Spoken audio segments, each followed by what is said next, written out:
자, 이 시간은 요한복음 6장 27절, 요한복음 6장 27절, 신약성경 153쪽이 되겠습니다.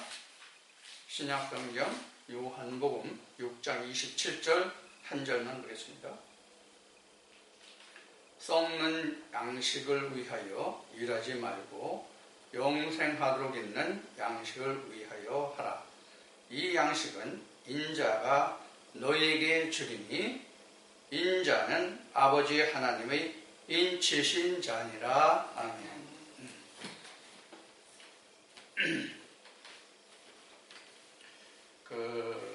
제가 지금 전하고 있는 말씀을 유튜브와 그 다음에 네이버하고 다음의 그 블로그에 글들이 있는 거라고 해서 같이 이렇게 병행이 되고 있습니다. 블로그의 글은 기록하지 않고 있는 지가 한참이 됐어요. 오래됐어요. 그리고 최근에 올린 거라고 할지라도 불과 두서너 편, 두세 편 정도에 지나지 않습니다.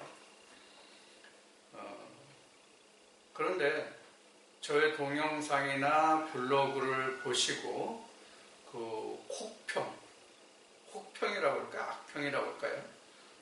그런 말씀을 하시는 분들이 있어요. 당연하다고 생각합니다, 저는. 왜 그런가 하면 지금 일반적으로 우리가 세상 사람들이 또 교회 다니는 사람들이 성경이라고 하는 것을 생각할 때 어떤 차원에서 생각하냐면, 첫째는 신학의 관점에서 성경을 생각하고, 여타 종교도 마찬가지예요.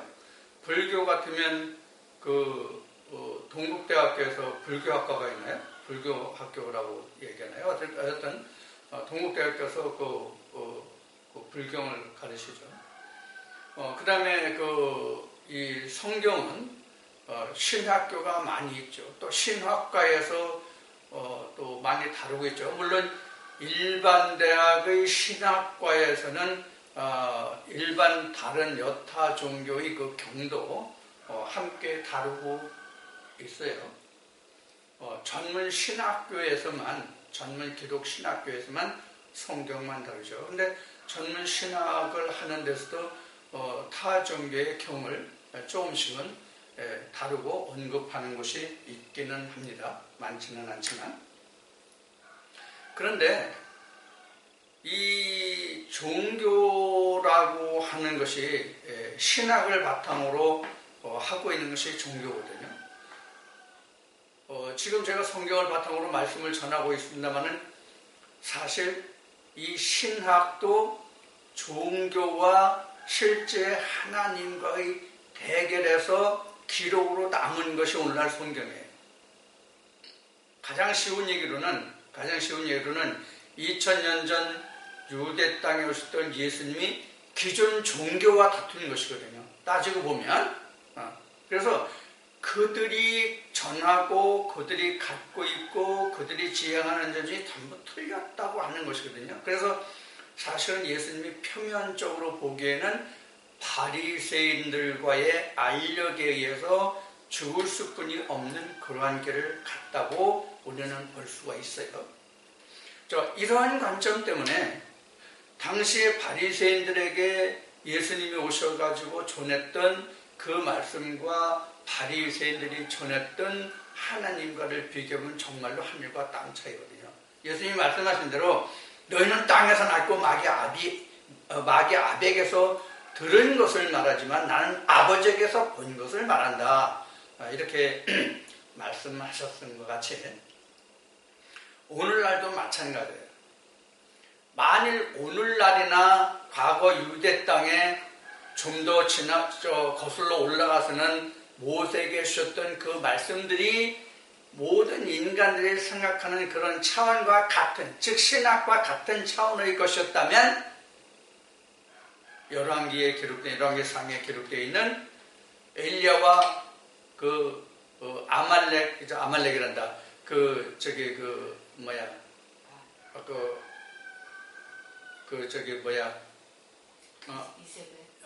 이세벨이 들리운 그 모든 거짓 선자들과의 그런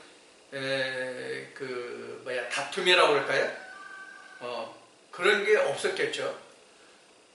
신약에서도 바리새인들과 예수님과의 그런 상대적인 알력관계가 없었을 것이죠.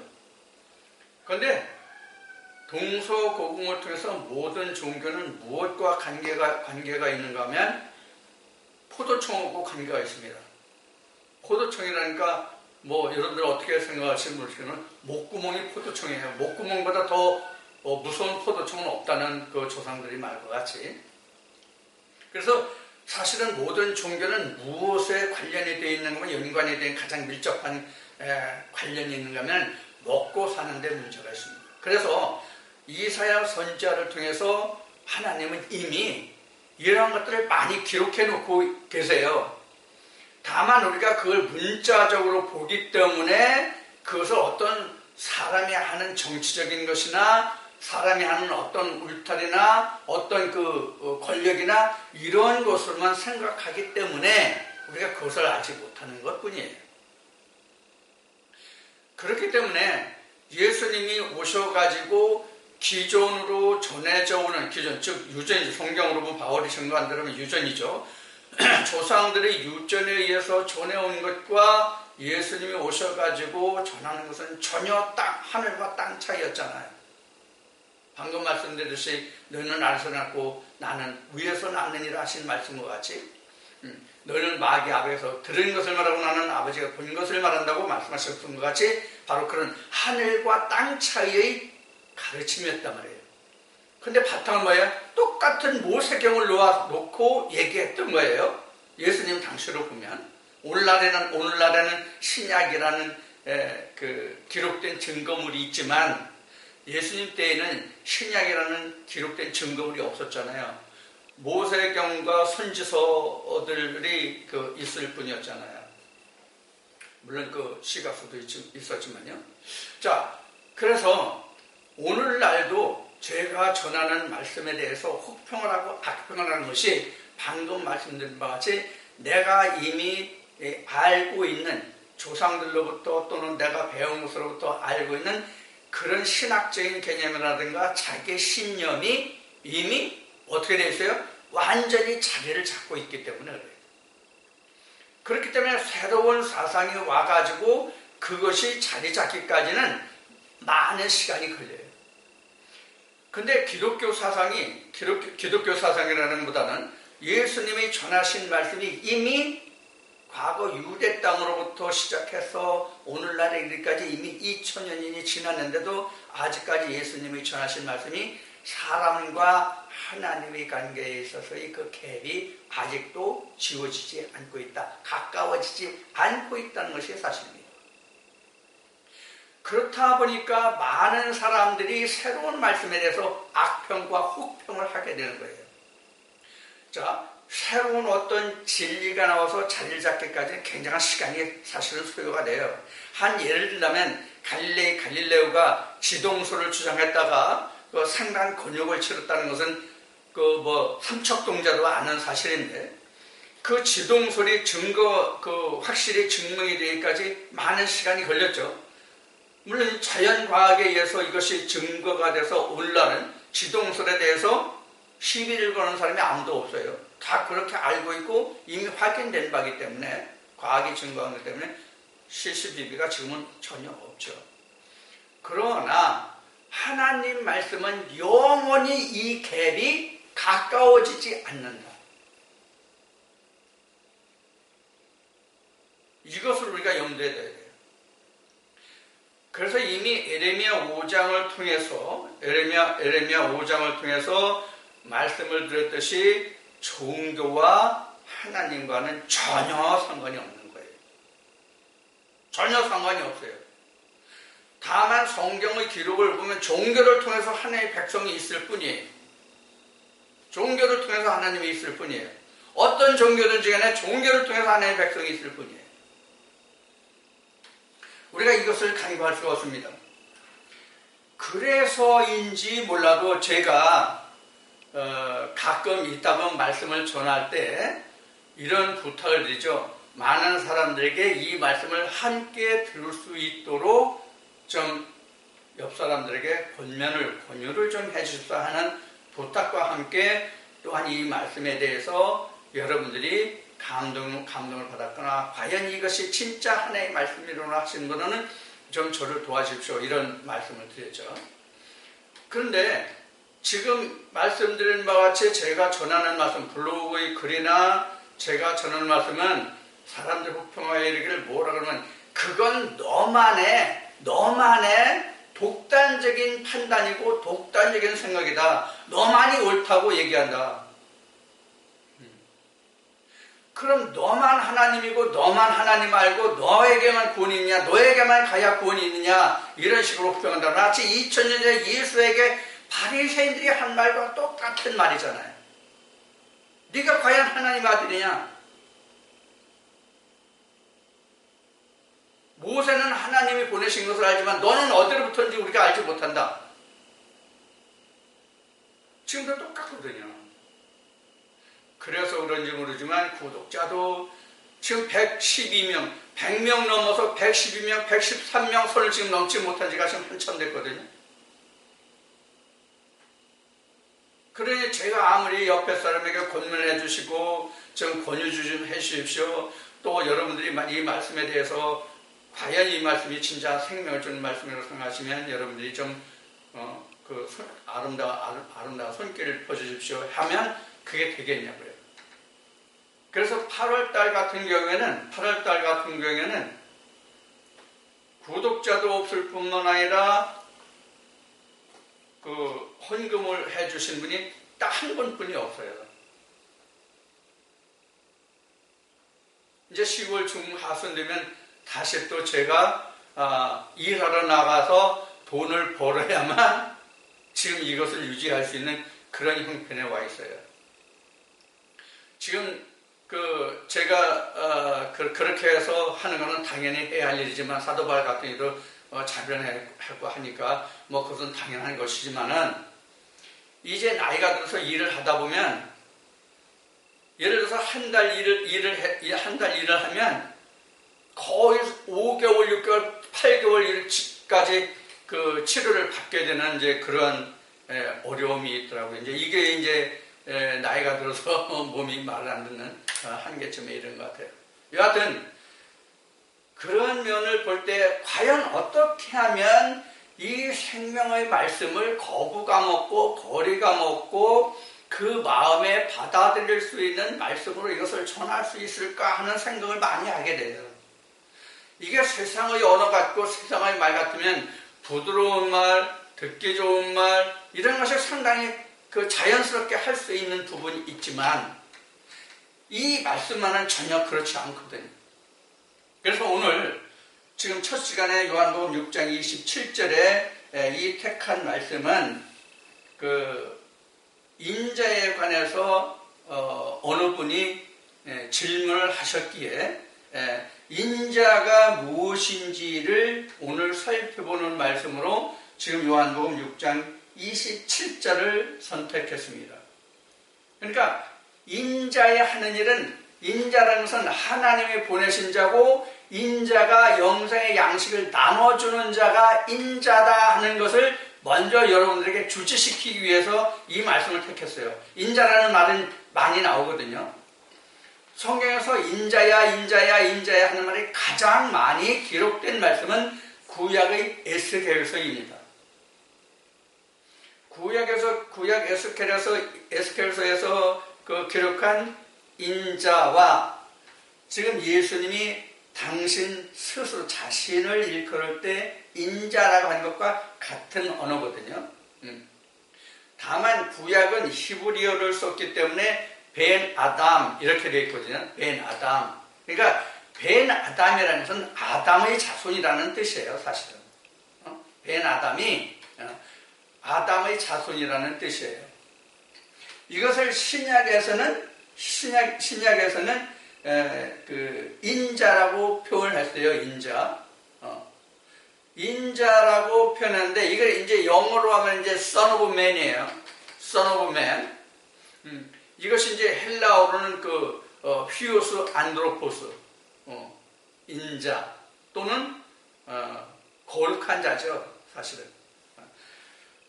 이렇게 이제 표현됐는데, 그래서 오늘 요한복음 6장 27절의 말씀을 통해서 방금 말씀드린 인자라는 것은 하나님이 거룩하게 해서 세상에 보냄을 받아서 그가 영생의 양식을 주는 자가 인자다, 이런 개념을 말씀드렸어요.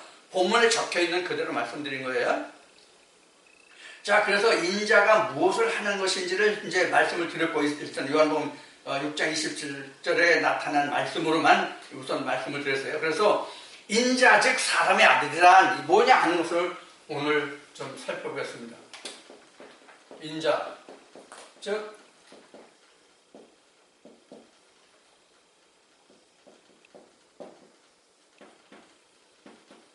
사람의 아들이란,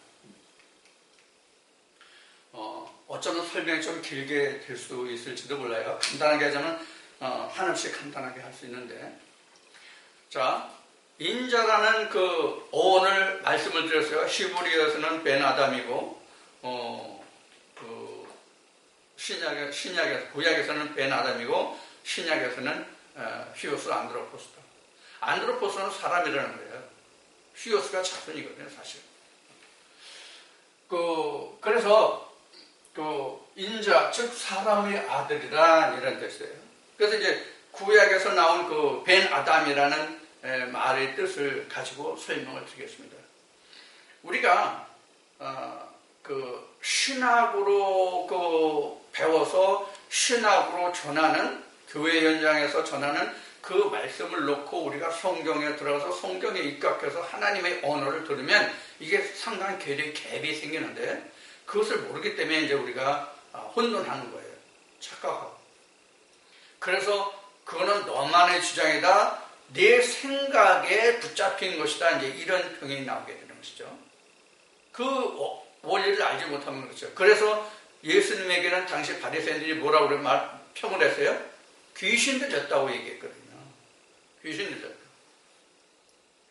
자, 우리가 구약에서 벤 아담이라고 했던 것 같이 아담의 후손이거든요. 아담의 후손. 그러면 방금 신학을 얘기했는데, 신학은 아담 하면 아담, 사람 하면 사람, 요렇게만 알고 있어요. 아담이 사람이고 사람이 아담이거든요. 우리말로는 사람이라고 표현했지만 히브리어로 하면 그게 아담이거든요. 아담이거든요. 이것은 우리가 사람이라는 뜻은 이제 통틀어서 남자, 여자 있는데, 사람이라는 것은 그냥 man and woman의 집합체로서 human이라는 말로 우리가 별도로 쓴단 말이에요. 인간하면, 사람하면. 근데 성경은 사람을 한 가지로 보고 있지 않아요. 성경은 한 사람으로 보는 게 아니라 사람의 종류를 세 종류로 나누고 있어요. 근데 신학에서는 사람을 하나로 보고 있단 말이에요.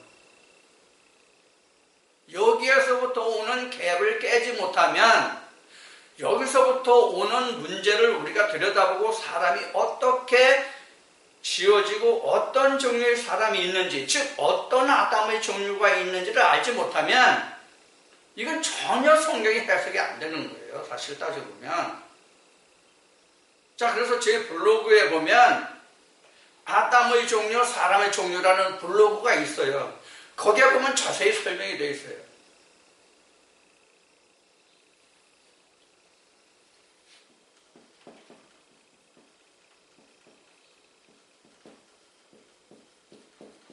아담의 종류는 즉 사람의 종류가 같은 것이거든요.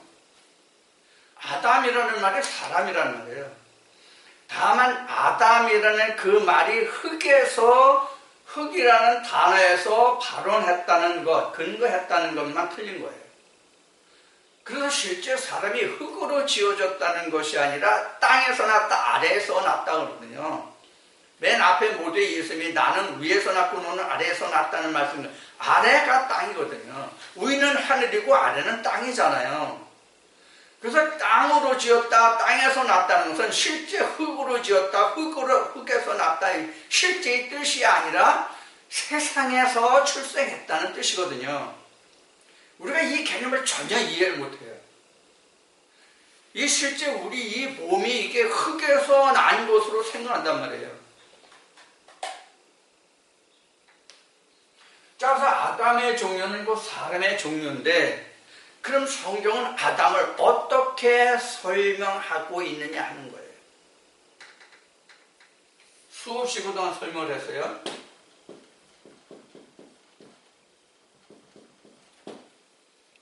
이제 제가 브로그에 기록할 때 이제 창세기 안 하고 창 1장, 2장, 3장 이렇게 창이라고 해서 이제 기록을 해놨는데, 이것을 영문 번역으로 번역기를 통해서 번역을 해보니까 이 창이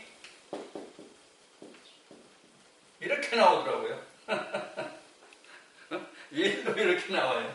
이게 제너시스로 나와야 되는데 윈도로 나오더라고요. 그래서 이제 지금 얘기하는 아담의 종류, 사람의 종류, 거기에서 이제 이 윈도로 나오길래 이걸 창세기라고 바꿨더니 제너시스로 번역이 되더라고요. 확인해 봤더니. 왜냐면 이제 만약에 외국인들, 영어권 사람들이 이 블로그를 대해서 한글이니까 번역을 해봤을 때 윈도라고는 말이 맞지 않잖아요. 그래서 이제, 하나 바꿔놓은 블로그가 이제 바로 아담의 종류, 사람의 종류를 이제, 했는데, 여하튼, 아담의 종류가 창 1장하고, 그 다음에,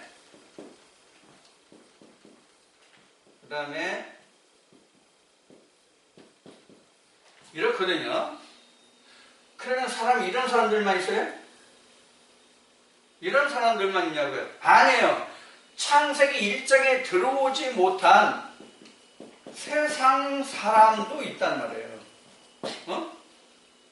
교회에 들어오지 않은 사람도 있단 말이에요. 가장 기본적으로 이해하기 쉽게 교회에 들어오지 않은 세상 사람을 지금 말하고 있지만, 교회에 들어오지 않은 세상 사람들을 말하고 있지만, 사실은 창세기 1장의 사람은 성경적으로 한꺼풀 벗기고 한 걸음 더 들어가서 보면 창세기 1장의 사람은 세상 사람과 똑같은 사람이에요, 사실은. 그런데 이것을 성경적으로 성경 안에 창세기 1장에 집어넣고 보면 이 사람은 이 창세기 1장부터는 누구의 통치를 받냐면 하나님의 통치, 즉 가르침이죠. 가르침을 받는 사람이에요.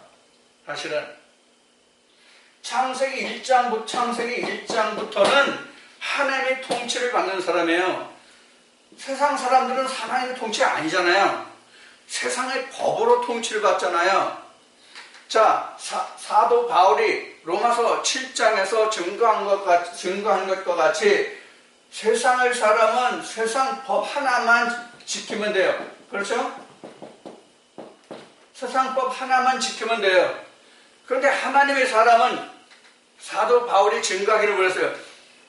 겉사람으로는 세상 법을 지키고 속사람은 하나의 법을 지켜야 된다. 그래서 나는 권관자다 이러잖아요. 왜? 두 법을 섬겨야 되기 때문에 얼마나 힘들겠어요. 법 하나만 지켜고 살기도 힘든데. 그래서 사도 바울 같은 이도 권관자다 이렇게 증거하죠. 로마서 7장에 나와요.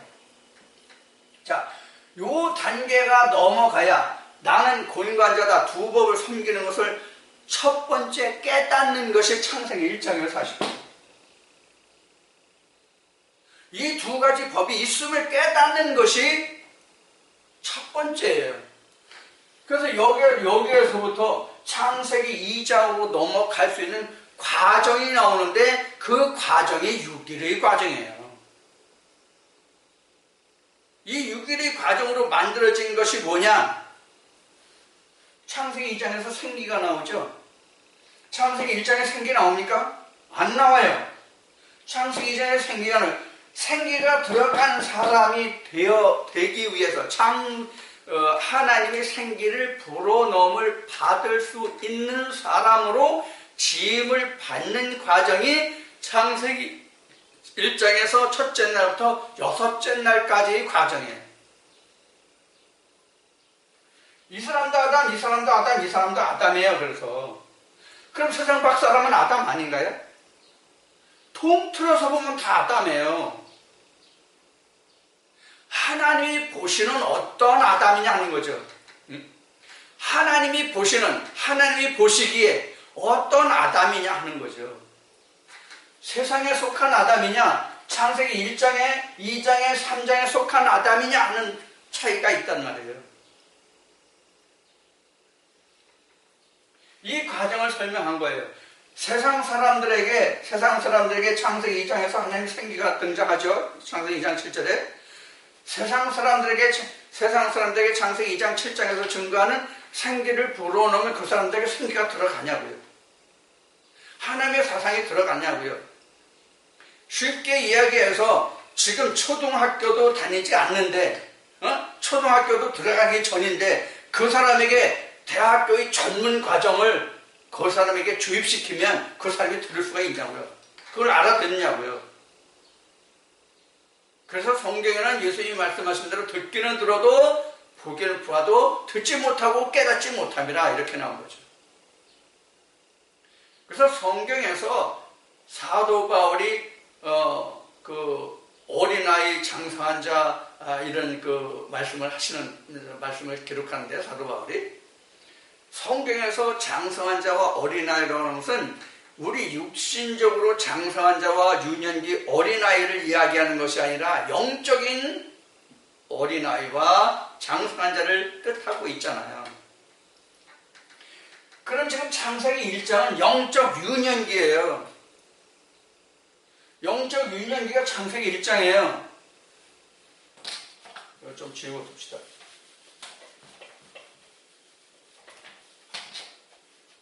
여기는요, 영적 유년기예요.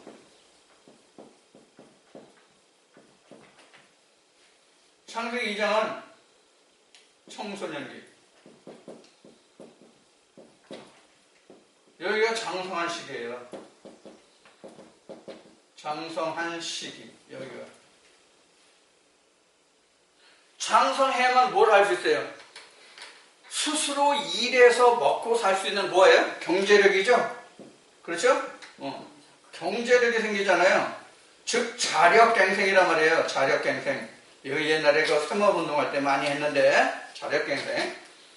이 장성한 자가 돼야 자기가 모든 것을 스스로 판단하고 일해서 벌어 먹고 살 수 있고 자식도 낳고 살고 가정도 이룰 수 있는 단계란 말이에요.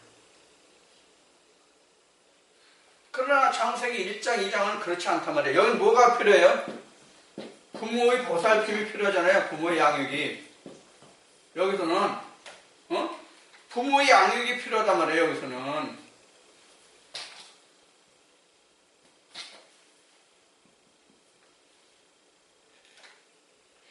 그래서 창세기 1장 2절을 어린아이라고 얘기하는 거고, 창세기 3장을 장성한 자 이렇게 얘기하는 거예요.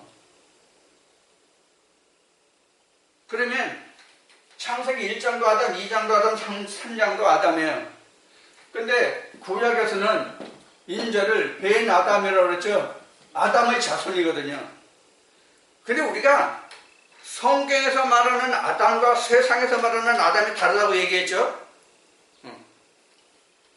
세상에서 보는 눈은, 우리가 사람의 육안으로 보는 사람은 다 사람이에요. 물론 그 안에 남자 여자 있고 그 안에 따져보면 황인종, 백인종, 흑인 있고 그걸 또 시족, 종족별로 따져보면 또 무수히 많잖아요. 그것을 다 통틀어서 아담이라는 말이에요.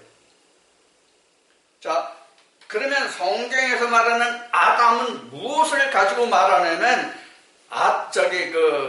바울이 증거한 것과 같이 한 사람으로 인해서 세상에 죄가 들어오고, 그러므로 한 사람 안에서 모든 사람이 구원을 얻는다는 말씀이 나오죠.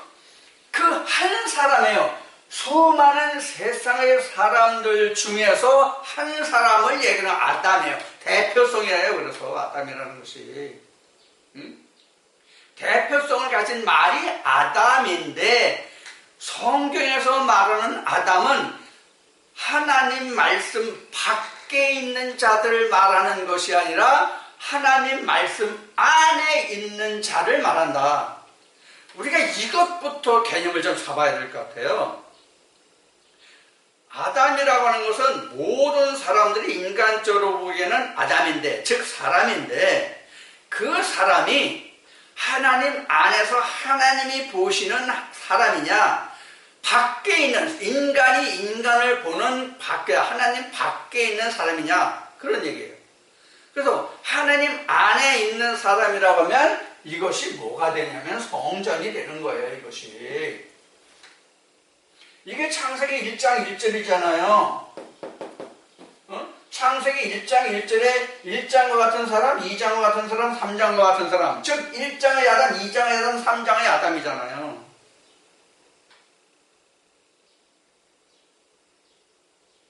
자, 그런데 구약에서는 인자를 뭐라고 표현한다 그러세요? 벤아담이죠. 아담의 후손이란 말이에요. 그리고 신약에서 휴스 안드로포스가 했으니까 안드로포스는 사람이거든요. 사람의 아들이에요. 그래서 영어로는 son of man이에요. 사람의 아들. 그게 인자거든요. 그래서 한문으로는 우리가 한문권이기 때문에 한문을 썼기 때문에 한문으로 썼는데 인자로 나왔고 베나담으로 나왔고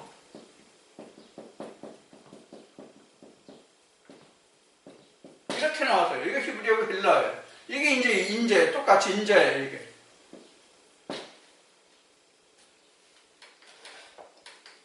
그럼 안드로포스도 아담도 사람이라는 뜻이에요. 안드로포스가 사람이고 아담도 사람이거든요. 그럼 사람의 후손이거든요. 그래서 사람의 아들이라는 인자라는 말이 그런 뜻이에요. 그러면 성경에서 말하는 사람이 무엇인가 하는 것을 지금 알아보고 있는 중이죠. 성경에서 말하는 사람이 아담이 무엇인가. 자, 그래서 이것을 성전 안에 하나님 안에 하면 교회잖아요. 그게 에덴이잖아요, 그게. 자, 그래서 창세기 1장에 보면 에덴이 없어요. 에덴이 아예 만들어지질 않아요. 에덴이 만들어지지 않아요. 그리고 에덴이 만들어지지 않았기 때문에 맨 앞에서 얘기했는데 사실 창세기 1장의 사람이나 세상 밖의 사람이나 별반 다른 게 없어요. 그런데 다만 뭐가 다르냐? 여섯째 날까지 창조가 있다는 것과 없는 것이 달라요. 그래서 하나님의 가르침을 받는 자라고 앞에 집어넣지만 이야기한 거예요. 창세기 1장의 사람은 하나님의 가르침, 하나님의 통치를 받는 자라고 얘기하는 거예요. 그런데 하나님의 통치를 받는다라고 하는 것은 우리가 신학적인 개념으로 보면 교회 다니는 사람이 하나님의 통치를 받는 자잖아요. 그런데 이것을 성경으로 입각해서 들어가서 보면 신학으로 가르침을 받는 사람이 있고 하나님의 말씀으로 가르침을 받는 사람이 있단 말이에요. 이것을 2000년 전 유대 땅으로 보면 바리새인들의 가르침을 받는 사람이 있고 예수의 가르침을 받는 사람이 있단 말이에요. 그래서 바리새인의 가르침을 받는 사람은 신학의 가르침이요, 예수님의 가르침을 받는 사람은 하나님의 가르침을 받는 사람이라고 해요. 그래서 창세기 1장이 바로 이렇게 하나님의 가르침을 받는 자예요.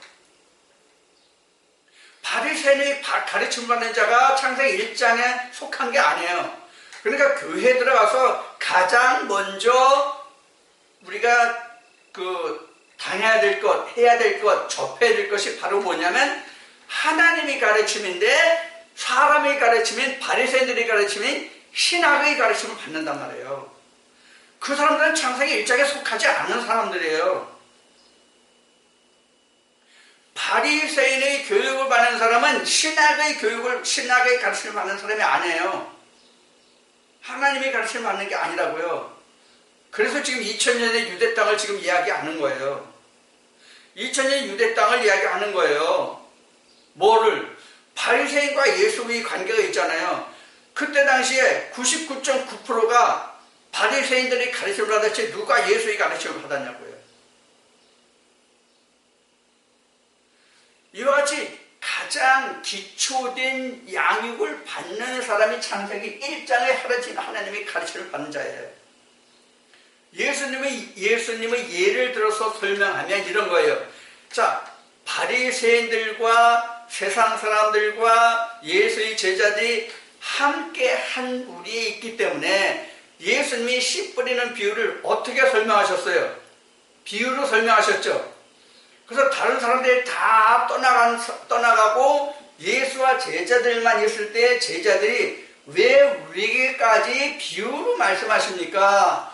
그래서 그 비유가 무엇인지를 풀어달라고 해서 예수님이 풀어주신 장면이 마태복음 13장에 나오죠. 씨 뿌리는 비유에서. 이렇게 예수의 제자들도 처음부터 예수의 말씀을 다 받을 수 없기 때문에 비유를 설명했고 비유를 풀렸고 그래요. 그게 바로 창세기 1장이에요. 예수의 제자들로 보면 이게 창세기 1장이에요. 처음부터 그걸 다 들었냐고요. 자, 그런 초보적인 과정을 통해서 차츰차츰 이들이 커가죠? 커가서 나중에 생명의 말씀을 들어요.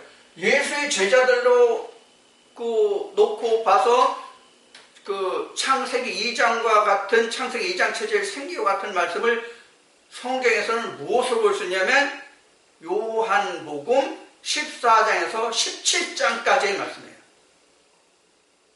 고별강화예요. 이게 장차 어떻게 내가 아버지께로 가면 너희들에게 어떤 무엇이 있을까를 설명하신 거잖아요. 그래서 이 창세기 2장 첫째의 생기와 연관된 것으로 예수님이 하신 말씀을 비유한다면 요한복음 14장에서 17장 고별강화라고 하는 부분, 신학에서 이것을 고별강화, 고별설교 이렇게 얘기하거든요. 자, 그 다음에 창세기 3장에 해당하는 것이 바로 뭐냐면 오순절이에요. 그러면 창세기 2장과 창세기 3장의 지금 사이에서 한 가지 더 처음 하나로 설명한다면 과도기가 있죠. 과도기. 오순절이 이르기까지 10일이라는 그 과정이 있잖아요. 오순절이라는 것은 예수님이 부활하신 후에 50일째 되는 날을 말하잖아요. 그래서 40일째 되는 날 승천하시고 열흘이 지나서 예수님이 오시잖아요. 그럼 그 열흘에 해당하는 그것이 바로 뭐냐면, 그것이 성경으로 말하면 뭐냐면, 하나님이 말라기를 통해서 내 크고 두려운 날이 전에 뭐를 보내시면서 내 종 엘리야를 보내시겠다는 말씀이에요. 그 기간이 10일이잖아요. 전체적으로 따지면 40일을 거쳐서 50일을 거쳤지만 50일에 그 성령이 강림했기 때문에 예수님이 요한복음 14장 17장에 고별강에 성령을 말씀하셨잖아요. 성령을 실제로 예언하신 대로 오셨잖아요. 그것이란 말이에요. 바로 이러한 과정을 거쳐서 제자들도 뭘 했어요? 자식을 낳는 일을 했잖아요. 그럼 제자들이 자식을 낳는 일이 뭐예요? 씨를 전했잖아요. 그때 비로소 흩어졌던 뿔뿔이 예수를 죽고 부활해서부터 모이기 시작해서 오순절을 통해서 그들이 씨를 뿌릴 수 있는 영적 능력을 가지게 돼요. 그게 바로 장수한 자란 말이에요. 자, 그러면 지금 이제 이렇게 이제 설명을 했고,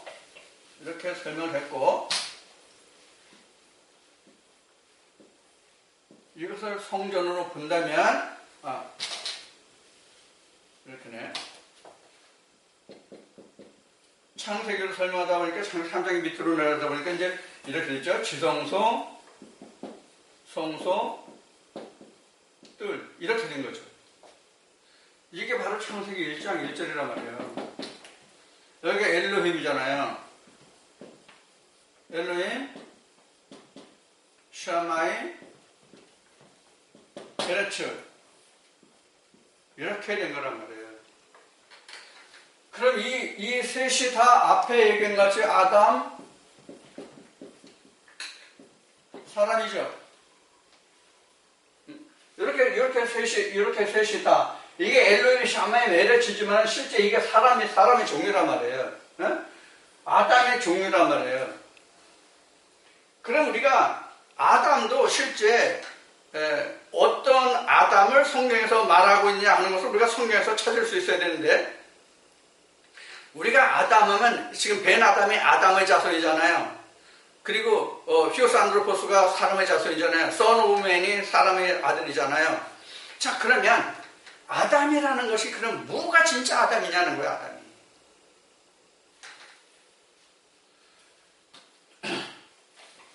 그래서 내가 아담의 실체, 사람의 실체라는 그 말씀을 이제 증거했는데, 지금 그거를 우리가 이제 기억을 못하는 거죠.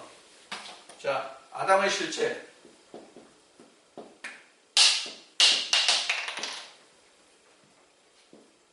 아담이 뭐냐는 거죠. 아담의 실체. 아담이란 뭐 이런 뜻이 되겠죠. 아담이란 이렇게 되겠죠. 그 실체. 아담이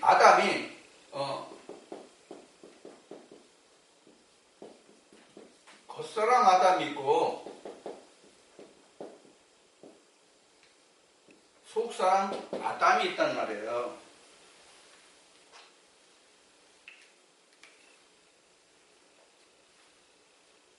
자, 지금 겉사람 아담이 있고 속사람 아담이 있는데 성경은 이것을 말하지 않아요. 성경은 겉사람 아담을 얘기하는 게 아니에요. 성경에서 말하는 겉사람 아담을 얘기하지 않는다는 뜻은 무엇이냐면 성전 밖에 있는 아담을 말하지 않는단 말이에요.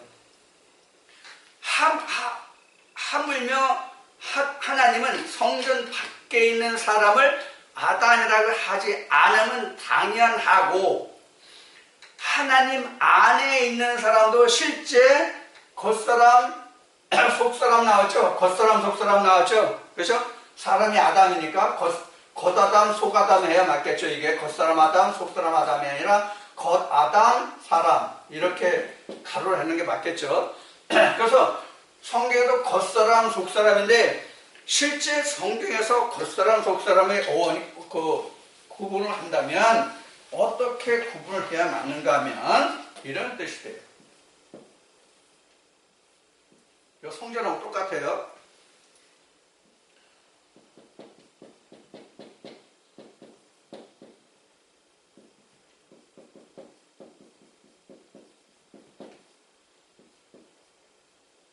겉이 칠것이 만나버립니다.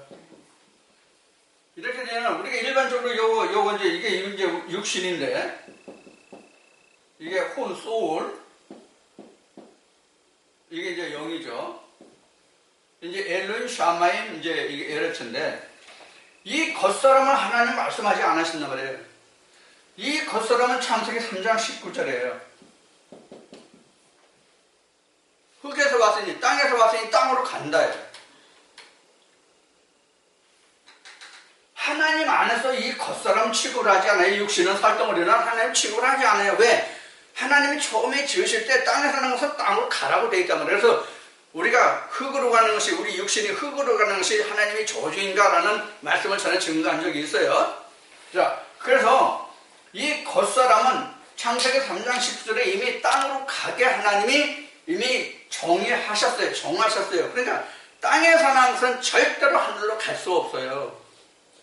그런데 이 겉사람, 이 혼은, 이게 이제 헬라어로 얘기하면 이게 소마예요. 여기가 이제 피우니마죠. 이게 영이에요. 이게 이제 우리가 얘기하는 혼이에요. 우리가 영, 혼, 신 이렇게 얘기하죠. 그래서 이게 신이죠. 몸신자예요. 자, 그래서 우리가 이걸 신학적으로는 이것을 3분설이다 또는 영과 혼은 하나다, 그래서 2분설이다 이렇게 주장하고 있는 바예요. 그래서 사실은 우리가 세상 사는 동안은 3분설이 맞습니다. 절대적으로 3분설이 맞습니다. 영과 혼이 같지 않습니다. 성경이 그렇게 증거하고 있습니다. 이게 겉사람이거든요. 이게 혼적인 혼을 겉사람, 영을 속사람이라고 얘기하거든요. 영을 속사람, 살덩어리를 겉사람이라고 성경은 증거하지 않아요. 그 증거가 바로 소마와 뷰니마예요. 이 땅으로 갈 이 육신을 뭐라고 성경에서는 히브리에서는 증거해요? 사락스잖아요. 틀리잖아요. 이것은 어디 가서 여러분들이 잘 증거했냐면 고린도전서 15장 41절 이하예요. 첫 아담, 그 다음에 마지막 아담. 그러니까 첫 사람, 마지막 사람 이렇게 되겠죠. 이렇게 되겠죠. 이렇게 증거된 말씀이에요. 그래서 겉사람이라고 얘기하는 사람은 영적인 사람이 아니라 혼적인 사람이에요. 혼적인 사람이 바로 뭐냐면 겉사람이에요. 이 사람이 첫 아담이에요. 그럼 첫 아담은 뭐냐? 창세기 2장 7절이 생기가 들어가서 생명이 된 사람이 첫사람이에요. 이 육신이 첫사람이 아니고요. 이 육신이 사르스가 첫사람이 아니고 하나님의 생기가 들어간 사람을 첫사람, 첫 아담이라고 얘기한다고 얘기해요. 성경이 말하는 것이 그래요. 인간이 이태수의 주장이 아니라 하나님의 주장, 하나님의 말씀이 그렇단 말이에요.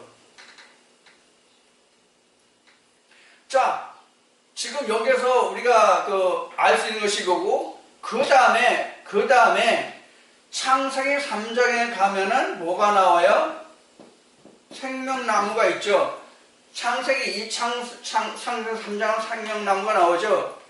근데 생명나무를 먹지 못한 것이 바로 창세기 3장이죠.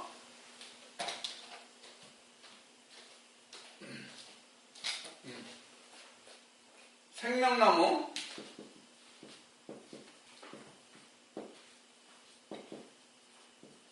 이걸 뭐라고 그래요? 죽음이라고 그러죠. 이걸 죽음이라고 그러죠. 요 상태를 성경은 뭐냐면 선악과만 먹었다 이렇게 얘기해요. 선악과만 먹었다 이렇게 얘기해요. 요 상태, 생명과를 먹지 못한 상태를 선악과 상태라고 얘기합시다. 선악과의 상태 위로 있는 것이 죽음이에요. 왜?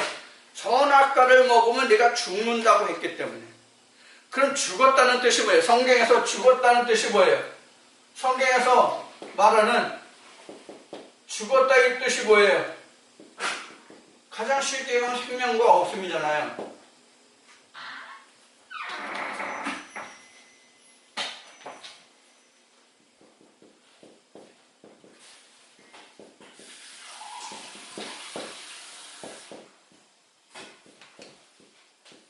생명과 없음이잖아요. 생명과를 먹지 못한 게 죽은 거예요. 그럼 죽은 결과가 뭐예요? 벗었다죠. 생명과를 먹지 못했다는 것이 뭐예요? 벗었다죠.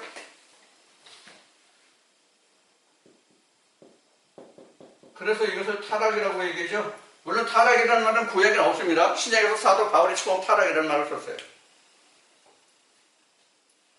자, 이렇게. 그럼 지금 현재는 뭐예요? 우리 신앙이 뭐예요?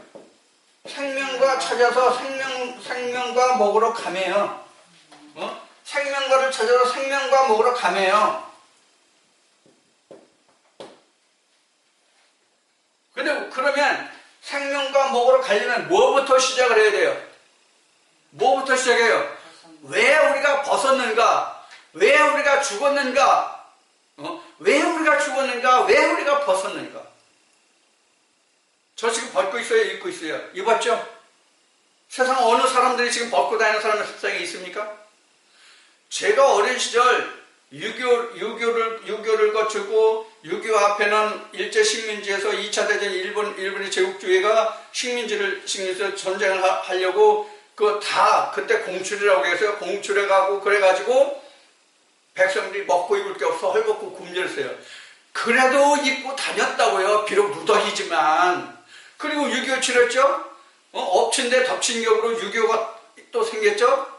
김일성이 스탈린과 함께 팽창 정책에서 물론 북한의 정책이 아니라 소련의 태평양으로 나가기 위한 팽창 정책에 의해서 그 김일성이가 스탈린에게 쫓아가가지고 몇 번을 사죄하고 요청하고 부탁하고 해서 일어난 전쟁이 6.25거든요. 거기에 일제 식민지가 끝나서 먹고 살기 힘든데 겨우 나라 정부를 수립했는데 또 불과 2년 만에 전쟁이 났어요. 그래 얼마나 국민들이 힘들었겠어요. 그때 진짜 헐벗고 굶주린 게 이를 말할 수 없어요. 보릿고개라는 말이 그때 생겼거든요. 50년대에. 자, 그러면 이와 같이 우리가 그 엎친 데 덮친 격으로 이렇게 힘들고 어렵게 살아가던 시절이 있어요. 그래도 사람들이 좀 요즘같이 어떤 유행이다, 패션이다, 무슨 자기 몸에 맞는 그것도 패션 감각이라 하나? 그런 것을 차려에 입는다, 색상을 갖춘다든가, 구색을 갖춰서 입는다 그러죠. 그렇게 하지는 못했을 망정 벗고 다니는 사람들은 없었다고요. 그래도 아무리 힘들고 어려도 거적대기를 걸치고 다녔단 말이에요. 실제 그 거지들은 거적대기 걸치고 다니는 사람들이 있었어요. 풀 같은 거 이렇게 엮어가지고, 자, 그래도 벗고 다니진 않았단 말이에요. 그러면은 실제 창세기에서는 타락하기 전에 옷 안 입고 다녀서 그들이 벗은 줄을 알고 부끄러워서 무화과나무로 치마를 해서 입었다고 이렇게 기록했을까요? 그게 아니란 말이에요. 그런 것이 아니라 하나님을 알지 못한 하나님께 벌거벗은 수치였단 말이에요. 하나님 앞에 벌거벗은 수치를 말하는 것이지 실제 육신적인 옷을 입지 않았다는 뜻이 아니란 말이에요. 그래서 하나님이 입히신 옷이 뭐예요? 그래서 하나님이 입히신 옷이 뭐예요? 가죽옷이죠. 가죽옷이라는 게 뭡니까? 가죽옷이라는 게 뭐냐고요? 가죽옷의 의미가 죽었다 이 뜻이에요. 우리가 짐승의 가죽을 옷으로 해 입지 사람의 가죽을 옷으로 해 입습니까? 짐승의 가죽을 우리가 옷으로 해 입는데 짐승의 가죽을 사람의 옷을 해 입으려면 어떻게 됩니까? 짐승이 죽어야 그 가죽을 벗겨낼 수 있잖아요. 사는 것을 가죽을 벗겨낼 수 있습니까? 그런 가죽이 다시 생겨서 짐승이 다시 털 나고 그렇게 살아갈 수 있습니까?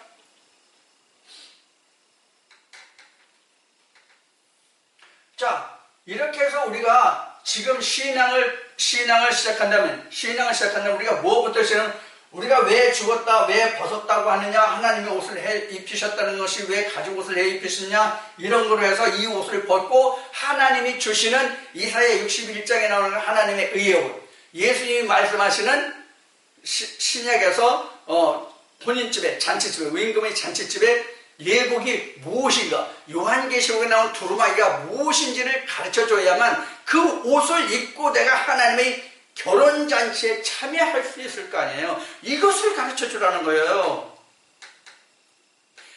이렇게 우리가 왜 죽었느냐, 왜 벗었느냐부터 시작하는 것이 뭐냐면 오늘날로 보면 창세기 1장이에요.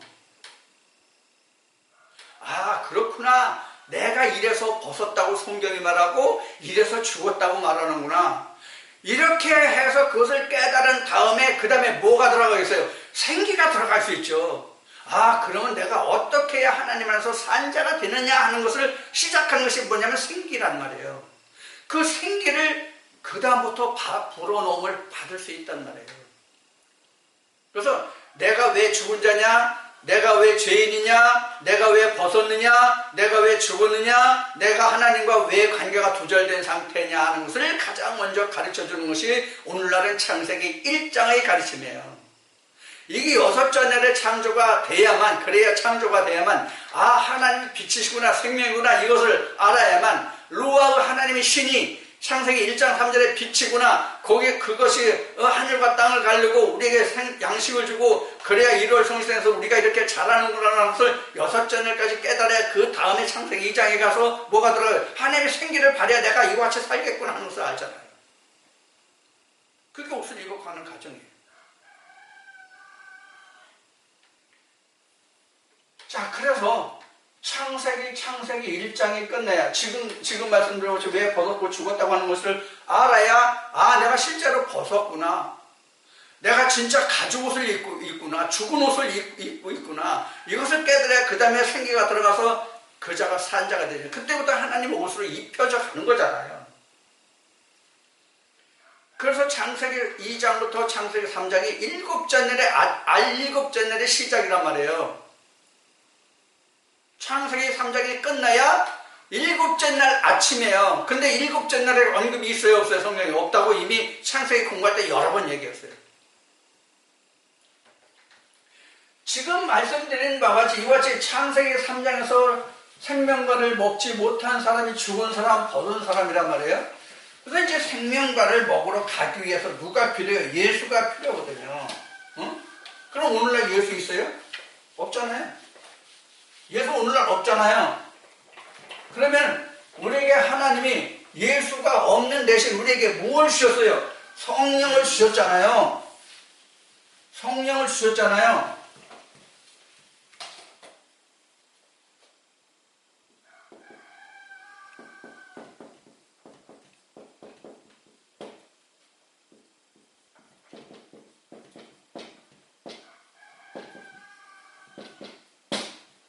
대상은 제자들이죠. 이후에 만찬이 있죠. 자, 이렇게 고별 설교를 통해서 예수님이 제자들에게 내가 아버지께로 가고 장차 너에게 어떤 일이 있을 것이라는 것을 예수님이 제자들에게 다 말씀해 주시죠. 자, 이런 과정을 거쳐서 제자들이 앞에 말씀드린 것까지 오순절까지 이르러요. 성령 강림이 와요. 그럼 성령 강림이 오면 이 자들이 뭐가 되세요? 사도들이 됐죠. 자, 우리가 사도들 하면 시대적으로 그 사람들이 예수의 제자들이 오순절을 통해서 그 사람들 사도들이 됐다 이렇게 나가도 사도들이 뭐라는 것을 우리가 알지 못해요. 물론 헬라어를 통해서는 뭐 부름을 받은 자, 택함받은 자 이런 이야기들은 합니다만 그 실상은 알지 못해요. 그럼 이 사도가 뭐냐? 뭐가 사도냐? 사도를 성경적으로 정의한다면 사도가 뭐냐? 여기다 씁니다. 사도란 하나님 플러스 예수 플러스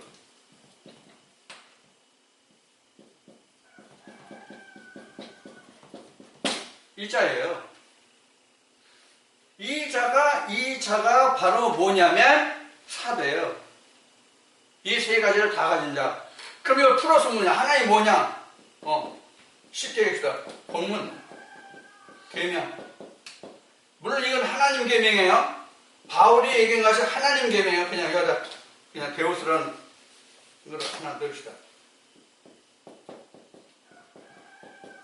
바리새인의 계명이 아니니까 하나님의 계명. 플러스 예수가 뭐가 예수입니까? 레마예요. 그럼 성령은 뭡니까? 예수의 영이잖아요. 예수의 영이라는 말이 어디 있어요? 예수의 영이라는 말이 어디 있어요? 이것을 가진 자가 사도예요. 이렇게 된 자가. 왜 성령을 예수의 영이라고 얘기하냐면 아버지가 내 이름으로 보내실 성령 이렇게 했단 말이에요. 아버지가 내 이름으로 보내실 성령. 그러니까 예수의 영이라고 그래요. 예수의 영이 곧 성령이라고요. 예수의 영이 아닌 것은 다 마귀의 사단이란 말이에요. 예수의 영이 아닌 것은. 그럼 뭐가 성령이냐? 뭐가 예수의 영이냐? 레마의 말씀을 전하는 영이 곧 뭐예요? 성령이에요. 레마를 전해주는 자가 성령이에요. 성령을 가진 자예요. 그럼 이 자가 누구예요? 인자예요. 인자. 이 사람이 인자예요. 이 사람이 인자.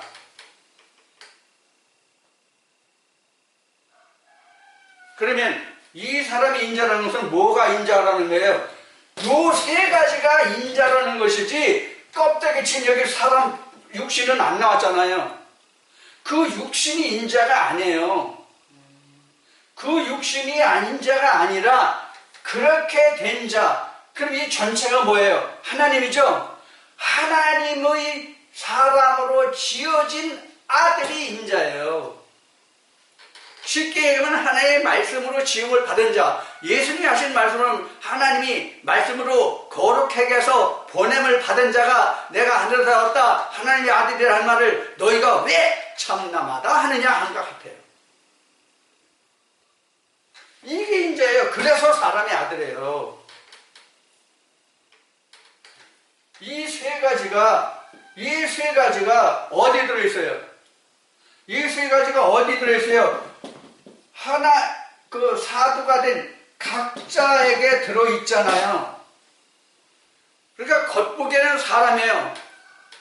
겉보기에는 사람인데 그 속에 뭐가 있어요? 속사람이 뭐가 있어요? 이게 있잖아요. 이게 속사람이에요. 그래서 앞에 이 속사람을 이렇게 얘기한 거예요. 앞에 설명이. 이게 속사람이에요. 이게 속사람. 이렇게 된 자가 인자예요. 그러면 인자라는 것이 왜 그럼 인자라고 했느냐? 사람을 통해서 하나님의 사람이 지어져서 하나님의 일을 하게 하신다는 뜻이에요. 그래서 예수님이 뭐라고 하셨어요? 안식일날 병도 고치고 뭐 여러 가지 일을 하니까 바리새인들이 네가 하나님의 아들이라면서 자칭 하늘에서 내려왔다면서 네가 안식일을 범하느냐 이렇게 말할 때 예수님이 뭐라고 하셨어요? 아버지가 일하니까 나도 일한다. 만약에 네가 소나 나귀가 구렁텅이에 빠졌으면 너 그냥 두냐? 안식일로 그걸 건지지 않냐? 하물며 하나님의 백성이 죽게 됐는데 그것을 고치고 살린 일을 왜 너희가 잘못했다고 안식일을 범한다고 하느냐? 이렇게 얘기하잖아요.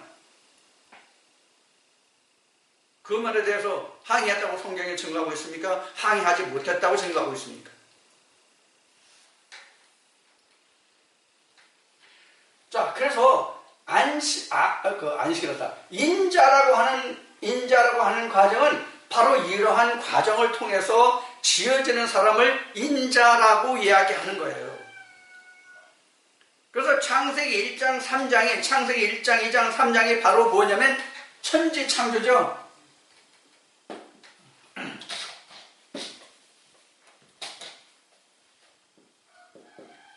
우리는 창 1장만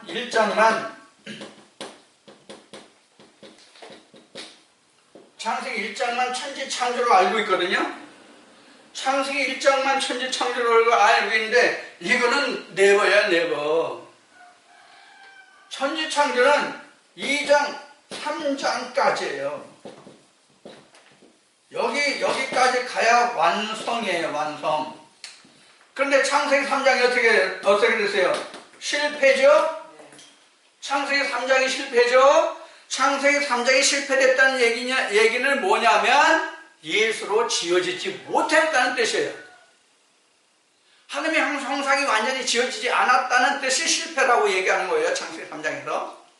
자, 만약에 창세기 3장에서 아담이 생명과를 먹고 에덴 안에서 나옴을 하는 게 아니라 에덴 안에 함께 있었으면 완성이죠. 그런데 에덴 밖에 나왔죠.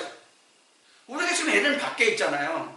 에덴 밖에 있다는 뜻은 하나님이 어떤 에덴을 실제로 건설했기 때문에 어떤 지역적으로 물리적인 어떤 지역적인 장소의 구분을 뜻하는 것이 아니라 하나님은 영이시라고 예수님이 말씀하신 것 같이 영적으로 분리된 세상을 얘기하는 거예요. 영적으로 분리된 그 세상이에요. 그래서 창세기 1장에서는 에덴이 안 나오고 창세기 2장에서 아담의 코에 생기가 들어간 후에 그 아담을 해서 하나님이 지으신 것이 뭐예요? 에덴이에요. 그래서 생기가 없으면 에덴이 전혀 관계가 없는 거예요. 천국이 관계가 없는 거예요.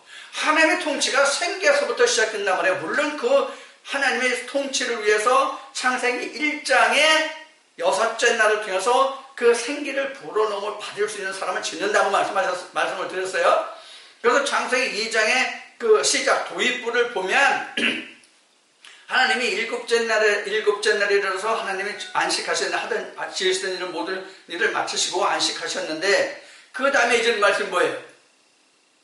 애들을 경작할 사람이 없었더라고요. 창세기 1장에 분명히 사람이 있잖아요. 자칼과 네케베 있잖아요. 남자 여자 있잖아요. 그런데 창세기 2장에서 다시 남자 여자를 다시 있죠. 그 사람이 누구예요? 에덴을 경영할 사람, 에덴을 경작할 사람이에요. 창세기 1장을 사람으로 에덴을 경작하지 못한단 말이에요.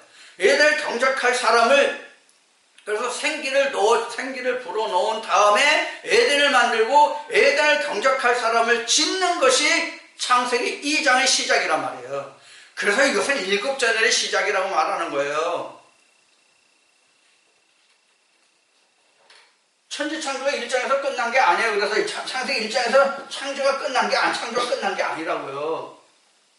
창세기 3장도 천지창조가 안 끝나잖아요. 그래서 창세기 4장부터 창세기 3장까지의 결과물이 무언가를 창세기 4장에 설명하고 있다고 이미 말씀을 드렸어요.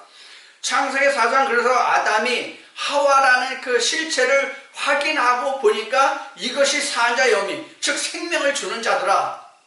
하와라는 뜻이 생명을 주는 자예요. 그럼 생명을 주는 자가 뭐예요? 레마가 생명을 주는 자잖아요. 레마가 인간에게 생명을 주는 자가 레마잖아요. 예수님이 요한복음 6장에서 말씀하시잖아요. 내가 너에게 이른 말이 생명이요 이것이 영생이다라고 말씀하시잖아요. 그래서 창세기 3장에서 생명나무라는 것은 바로 이런 의미를 말하는 거예요. 그래서 우리가 창세기 4장부터 요한계시록까지 설명하고 있는 게 뭐냐면 방금 앞에 말씀을 드렸듯이 우리가 왜 벗었냐, 우리가 왜 죽었느냐, 왜 우리가 하나님과 두절됐냐 하는 관계를 알아서 그것을 쫓아오고 그렇게 그것을 회복하게 하는 길을 가게 해줘야 된다는 말씀을 드렸죠. 그 시작이 어디냐면 창세기 4장부터 요한계시록까지라고 그런 얘기예요. 그래서 그렇게 다 지어진 사람을 인자라고 말한다. 그럼 왜 인자라고 얘기했느냐? 하나님의 아들을 하나님이 사람을 통해서 그 하나님의 아들을 만들기 때문에 인자라고 한 거예요. 사람이 없으면 안 되잖아요. 그래서 사람은 뭐냐면 그릇이에요. 그릇.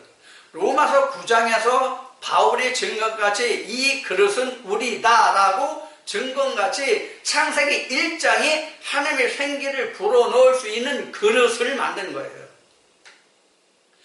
그래서 우리가 그 하나님의 장막, 성전이 어떻게 세워지는가를 보면은 모세가 율법을 받아서 하나님의 법을 받아서 계명을 받아서 법궤를 만든 후에 성막이 생기죠. 장막이 생기죠.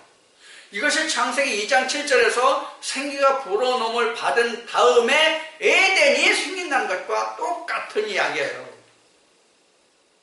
이것이 요한계시록에서는 인을 떼고 7나팔을 통해서 그 7대접체험을 다 이기고 나면 요한계시록 21장에 가서 뭐가 돼? 하나님의 성전이 세워지잖아요. 똑같은 이야기예요. 전혀 다른 얘기가 아니에요.